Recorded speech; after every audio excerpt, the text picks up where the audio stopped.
Hello everyone, my name is Noah and welcome to this Stet Studio video. Today we are going to be preparing our very first monthly setup for January of 2024 in our 2024 bullet journal. This is my Archer and Olive B5 bullet journal. It's a faux leather cover, which is not my favorite, but I am managing. We've already set up the beginning stuff in this bullet journal, the setup stuff that isn't necessarily month related, so if you'd like to see that, you can check out that video.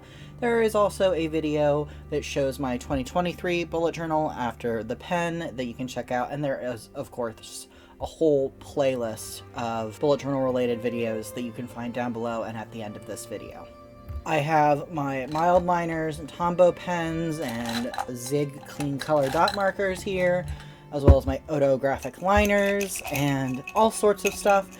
If you're interested in any of my supplies, you can find them linked down below, as well as all of my inspiration, all the stuff with the fonts, the picture you'll see me gluing in, all of that will be linked down below via the Pinterest board. So we have here a few spreads before we get to January. I would have probably done them in the last video had I thought about it, but we have a few Q1 spreads set up here that need to be done. We'll do those first, but I wanted to announce officially what the theme for this bullet journal is. It feels a little silly to be announcing it with ceremony and drum roll, but since I've been kind of teasing that I will announce it, I'm going to. This year, the theme is going to be books that I've read. So the idea is that I will pick a favorite book from the previous month each month to be the next month's theme. So for example, in February, the theme for it will be perhaps the favorite book of January. I'm also thinking about maybe doing it randomly or letting y'all pick, we'll see, but basically that's the plan. January is, of course, the first month of the year, so I'm just picking my favorite from December, which is The Witch's Heart by Genevieve Gornichik. And I will actually be listening to this book as I work on this setup. I haven't actually quite finished it yet, but I really have enjoyed it, and even if I'm not a huge fan of the ending, I still want it to be the theme for this year. So let's get started. So for my quarterly goals, I started watching Jessie Corin's VOD, or like recording of her reflection and goal setting stream that she put out like last week or the week before. And I've been doing the reflection in my 2023 journal, but I thought that I would create a space to create my goals both in line with that video and just the goals I have in general in my 2024 bullet journal, since that is the journal I'm going to be using while I work towards those goals. So I left it really blank, just with the title at the top. I wanted to have a space to put it in, but I didn't know exactly what format I was going to write it in, so I decided to just leave it. And I used the same typewriter font that I used for the setup of the bullet journal. And then the action plan was going to be sort of maybe a little bit of a brainstorming space, but also a space where I could plan out how I was going to achieve those goals and whatnot. So I did the same sort of thing. I used the typewriter font and just wrote action plan in at the top and left it blank so that I could sort of tailor it to what I wanted it to be later on. And again, I used the font that I used for the setup, the typewriter font. And I will say, if you didn't watch the other one, you might not know this, but any and all fonts I fill in off screen. Like I might do it once to show you, but then I fill them in off screen, so they will all be filled in, don't worry about that. And then I started the cover page. I just wrote the title in, which is January, because it's January's setup. I decided that I wanted to find a different font, something that maybe reflected the cover of the book and the font on the cover. So I found this free font, and like I said, it will be on the Pinterest board. You can find it there and you can use it. I forget what it's called. It starts with a V though, you'll see it. And I really like it. It's almost kind of piratey, almost a little bit too much, because this book isn't about pirates at all, but it's alright. I like it. I think it turned out nice. And I used coffee stained paper and printed out a picture of an anatomical heart and ripped that up into a similar shape as well. I thought about ripping the heart in half and sort of sticking it on there a little bit separate, but I didn't, and I kind of wish I did. I thought that would have been interesting, but it's okay. So I glued that in for a little bit of collage, and then I did the rest of the details. While we're finishing this up, I'll tell you a little bit about what this book is about. So this book is a retelling of some of the Norse myths surrounding Loki and Angerboda and Ragnarok, which is the end of the worlds, the apocalypse. concepts in Norse mythology. So it is, like I said, a retelling, and I have read those myths before. If you don't know, Norse mythology is one of my special interests. I have talked about it in terms of tarot decks and whatnot on this channel before, so I really was excited about this book, but I was nervous that I wouldn't like how they did the retelling. But I really did. I liked it. I have since finished the book, and it was amazing. I would highly recommend it if you're at all interested in mythological retellings, and I thought it was very well done. Genevieve Gornichek did a very good job with it. So yeah, I am just filling in the title, which is The Witch's Heart. This comes from the myth that Loki ate a witch's heart, and that is brought into the story, and it's kind of subverted and changed. Nothing is exactly as it is in like the surviving myths, which are all, you know, have been changed so many times over the years because they were written down by people that weren't Vikings, you know, all of that. So it's not, you know, oh no, she changed the sacred texts or anything. But I really like the title. I thought it was clever, and I thought it was a fun way to tie into the themes of the book as well. And I will say, for the fonts, I printed out everything I needed and then traced them in, rather than like I did with the action plan where I had like the steps for that. This is just, I literally typed it up in a Word document, resized it, printed it out, and then I did stamp in the author's name. Like I said, it's Genevieve Gornichek, and I really like the stamps, so I'm very glad that I was able to bring them in. There are a few spots in this spread you'll see where I kind of wish I'd used the stamps instead of the font, because the font was small and it was hard to put in at that size, but it's okay. I'll just remember for future months to use the stamps more. And I did actually color January in with my size 10 Otographic liner, which is the pen I use. I wish I had made it so the font wasn't black. I wish that I had allowed it to be the color that I use for all of the other fonts and the sort of Celtic knots that we have going on here. I used a Tombow liner for that, and I think that looks really nice. It's not the color of the cover quite, but it's close, and it's got the same sort of almost dreary vibes, but I really do like that, how they turned out. I think it's fine. I'll just keep that in mind for future, that maybe I don't want to color the font in black all the time. We moved on to the monthly calendar spread. I titled this usually Blank Month at a Glance or something like that, or maybe Blank Month Overview. And I did use the font here for the word January, but then I will stamp in at a glance. I knew that it would take a lot of work to get all of the words in font, so I was kind of strategic about which words I chose to do that, and I did start lining in the calendar. I am pretty thorough with my sketching for the calendar because I find that if I don't, I make mistakes, and using very detailed sketching is helpful, but I still sometimes make mistakes. I just make less mistakes. And I'm not using a ruler at all for this setup because I like the sort of organic look of the lines. I've done this in bullet journals past. I've done both options, and I think for this one, the organic lines just work better. I added in more of the Celtic knotwork designs, again, which are available on my Pinterest. You can see them there if you want. They all came from the same document. And you might be wondering why I used Celtic designs if it's a book about Norse mythology. The answer to that is there's a lot of overlap between the designs for the Norse knotwork, sort of. It was inspired a bit by Celtic knotwork and vice versa. There was a lot of trade and raiding between those two groups, so they're very similar. And yes, this was on the cover of the book, which is why I decided to incorporate it so much in my designs this month. And I feel like maybe I overdid it with the monthly calendar spread. This was a lot of work. It took me a long time, and I'm thinking in future months I will probably try and make it a little bit more simplistic, just because this took forever and I don't have a ton of time to do these, so that will definitely be something to keep in mind. My job is not YouTuber. I run my small business, and my YouTube channel is something that I do A, because it's fun, and B, because I want to sort of create a community around my work, and this is a great way to do that. So I need to be a little more conservative of my time and a little more mindful of that, which is why I edit these videos this way now. If you go back to look at last year and the year before, you will see that I edited the videos in a more complicated way, but that took forever. It would take me 8 hours almost to edit one video, and that was just not doable.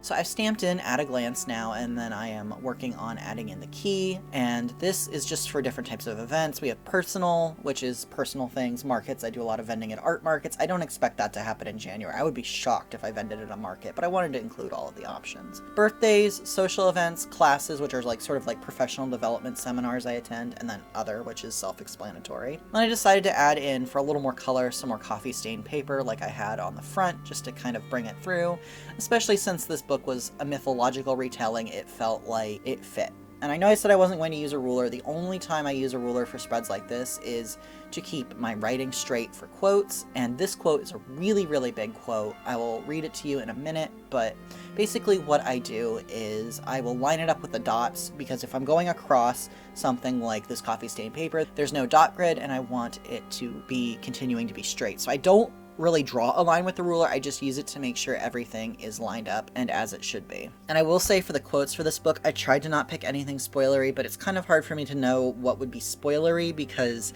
I'm so familiar with this myth. I don't know if y'all know anything about this myth, but the quotes that I picked are a little more vague, but anything that I thought resonated with me was a good option. So this quote, which is really long, is, "They say an old witch lived in the east, in Ironwood, and there she bore the wolves who chased the sun and the moon. They say she went to Asgard and was burned 3 times. She was reborn before she fled. They say she loved a man with scarred lips and a sharp tongue, a man who gave her back her heart and more. They say she loved a woman too, a sword-wielding bride of the gods, as fierce as any man and fiercer still. They say she wandered, giving aid to those who needed it most, healing them with potions and spells. They say she stood her ground against the fires of Ragnarok, until the very end, and she was burned a final time, all but her heart reduced to ashes once more, but others say she lives yet." So that's the quote. You will see, as I'm working, I am writing every other line. I thought it looked nice spread out like that, but as I get towards the bottom, you might be wondering, where are you going to fit all that? And yeah, I ran out of room. You will see I do end up covering up my my line work at the bottom, so I will have room. I thought at this point I still might be able to squeeze it in. I was really hopeful, but not quite. So like I said, I do cover that up and I write over it. What I use sticker paper, something like you would use for a label printer. I have big sheets of it and I use them to print out my labels for my business, and then any scraps I save I end up using when I journal, when I bullet journal, when I art journal, any of that stuff, and it can be really helpful for covering up mistakes. And you don't have to do that. You can leave mistakes. You can cover them up with white paper. It doesn't have to be sticker paper, but it's just really an easy way for me to make sure that I am quickly covering up my mistakes and not stressing about it too much. I will say there were certain moments in this spread that stressed me out greatly.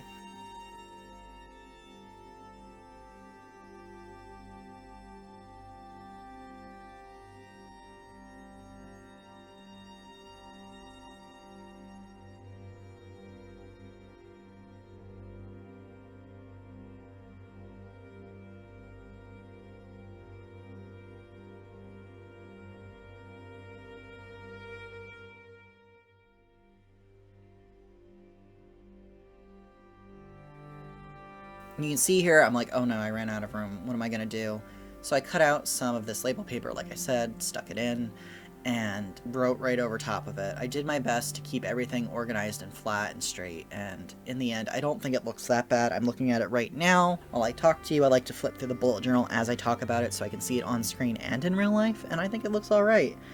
It was a bit frustrating though, because I'd spent so much time sketching and then inking those knotwork designs in, but you'll see I actually add one at the top to kind of balance everything out, and I think it looks really nice.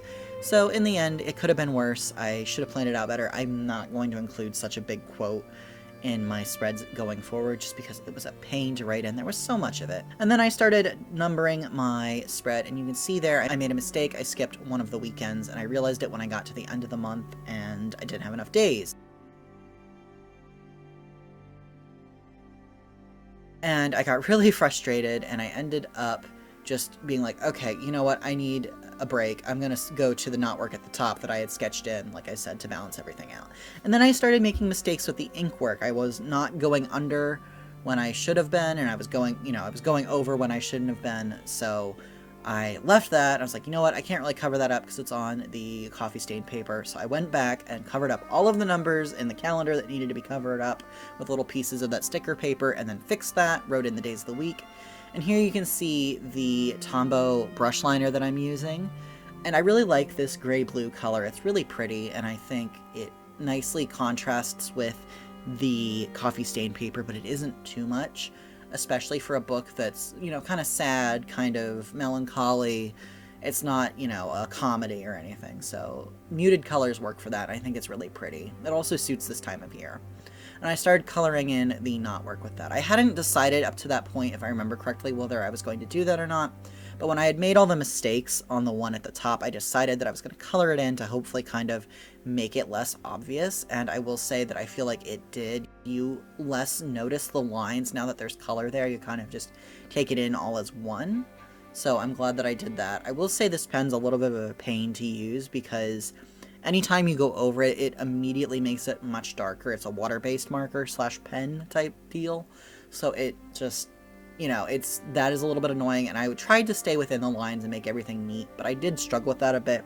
And again, I tried not to let it stress me out too much because this is supposed to be fun for me. So if it's not, what's the point? And then I added in the colors for the key. I'm going to keep them consistent all year. Eventually I will memorize them, I'm sure, but right now I don't know, so it's useful to flip back to the key or the year at a glance and get them from there.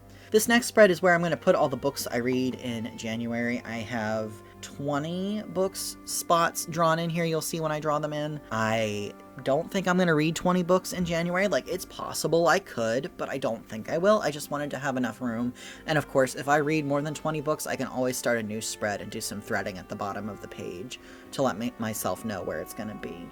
So I drew these little squares in, and I'm going to actually glue covers in because that was one of my favorite things for my reading journal in 2023 was gluing in the covers. I love that so much. I don't know why. It's just so fun to me. So I included that, and you can see some little bit of penciling there. This will be where I include how many stars I rate the book, the start date, the finish date, the title, the author, and the format I read it in because I like to know those statistics. I think it's fun. And yeah, it will make more sense. In February, I will show you what January's looked like so you can see it, but I don't have any books read in 2024 yet because as I'm recording this, it's New Year's Eve. So while we have a little bit of extra time here, I thought that I would say I'm going to be having a Q&A video at the beginning of this year. If you'd like to ask me any questions, please feel free to leave them down below in the comments of this video. It doesn't have to just be bullet journaling. It can be, as long as I find it an appropriate question to be asked, I will answer it. And then there's a quote at the bottom, which unfortunately was kind of off screen. It says, "The ending doesn't matter. What matters is how we get there. To face what's ahead with as much dignity as we can muster and make the most of the time we have left." And I thought that was a really sweet quote. It goes against the sort of the ends justify the means that a lot of books talk about, which, I mean, it's a narrative choice. It works fine, but it was a nice contrast, I feel like. I started in on the weekly spreads, and I cut the page down to have a Dutch door. I was doing that at the end of the year, and I really liked that. And I usually will only show one spread, but because I included a quote on every single spread, I decided that I would include each spread, but I don't show the whole process for each one. So I wrote in week 1 with the same font, and then I got my rolling weekly ready, and this is going to be pretty much what I was doing last year, except I'm going to have it separated into 2 columns since the pages are a bit bigger. That's a nicer thing about having a bigger journal. So I can have a professional column and a personal column, and again, I will show you next month a little bit of how I did that so you can see. And the quote at the top I have is, "There's a difference between understanding and forgiveness. It's possible to have one without the other." And I did decide that instead of drawing things, I was going to include quotes. I thought that was nice. And at the very bottom, we have a sort of weekly calendar for events. It's really small. It's only 7 lines, so each day gets a line, but I find that it works for me and I don't really need anything bigger. It does look a little bit smushed, and that's something that's bothered me since I've started doing it, but like I said, I don't need a bigger space, so I might as well use the space for things I will use.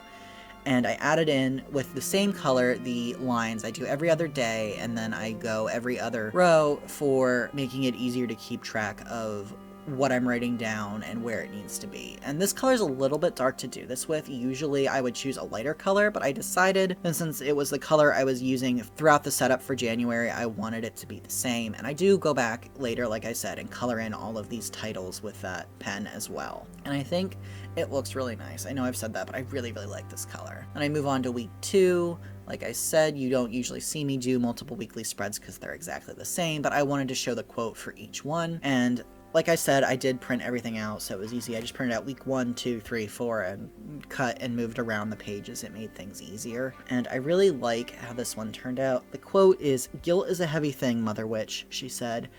"It's best left behind if you want to move forward." And I thought that was a really nice quote, because I feel like a lot of times we tend to focus on how guilty we feel about things when it could be better and more beneficial for us to start moving on and maybe making amends, doing better, rather than just feeling sad. So I like that quote. I thought it was nice to include. And again, we have the same sort of setup, and yeah.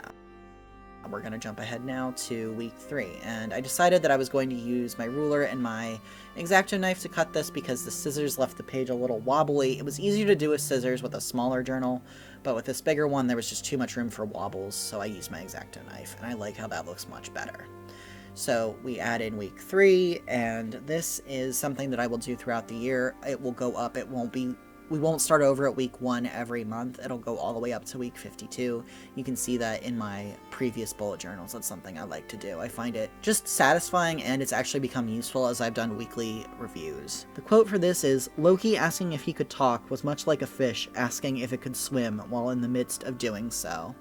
And I picked that one because all of the other quotes that I include in this bullet journal setup are pretty, not grim, but somber, serious, and I wanted something silly and funny, and I thought that was funny. It might not be as funny if you don't spend a lot of time reading about the Norse myths and you don't know about them as much, but to me it was funny. And we add in week 4. I'm only including 4 weeks in the spread because the last couple days of January are in the next week, and there's more of February in that week than there is January. So that's how I determine what weeks are with what months. If there's a partial week, it changes that way. The quote for this week is, "There is a reason I will not be by your side during your torment, and that reason is you."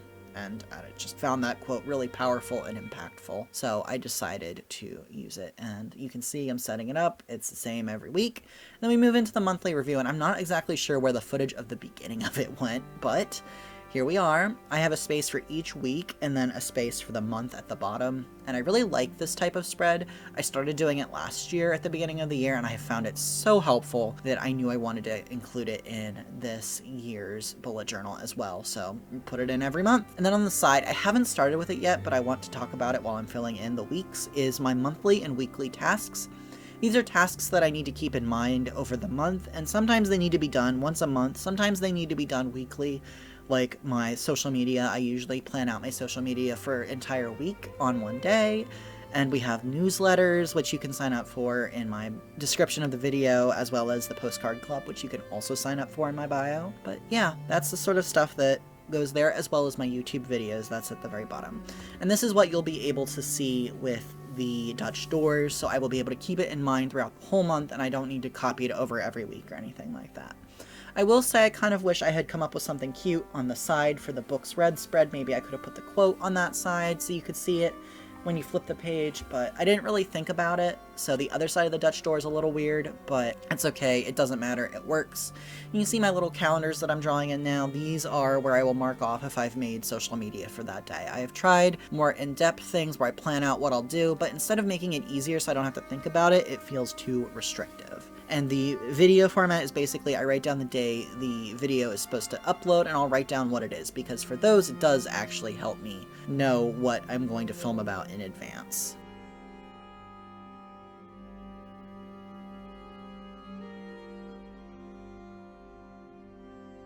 So here we are, we have the 2 spreads before the beginning of the bullet journal, and they're just both rather boring and simple, but they will do exactly what I need them to do, which is good. That is the name of the game. And we have our cover here. I absolutely love it. I think it turned out great. And we have the at a glance with the big long quote and everything. I like how this looks, but I think this was a little too much work. We have books read and our weeklies, and as you can see, like I mentioned, this is kind of awkward here. So I think in the future I might put like a quote here or something. I don't know. We'll figure something out. I don't know. This could be, I think, the monthly spread, since I don't really need all of this space. I can have the calendar be across this bit and then have the quote here. That might be fun, and then put books read here or something. We'll figure it out. That could be fun. And yeah, so we have all of our quotes, all of our weekly spreads with their colors. I realized I actually forgot to include the dates. I like to do that, so I'll go back in later and stamp the dates in probably along there.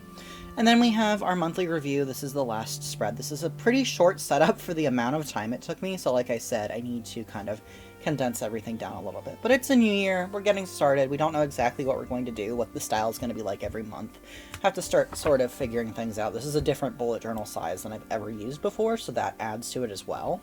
But yeah, I also really like the monthly review. I think it turned out nice. I like how you'll be able to see all this on one side, and I think that will be really helpful. It was last year, and I've really been enjoying it. I don't know if I'll stick with this style for the entire of the year. We'll see. It usually ends up being that I get bored and I want something different. But for now, that's everything I wanted to say. Be sure to subscribe, leave a comment. I love to hear about what you're doing in your bullet journals. Don't forget about the AMA. You can leave the information down below. Any questions you have. Be sure to like this video if you liked it. Dislike it if you disliked it. But I mean, if you disliked it, why are you still here? Go do something else with your life. And yeah. Oh, and I'm supposed to ask you to ring the bell. I always forget that one. And I think that's everything I'm supposed to ask you to do. So once again, thank you so much for watching this video and spending some time with me in the Stet Studio today. Bye!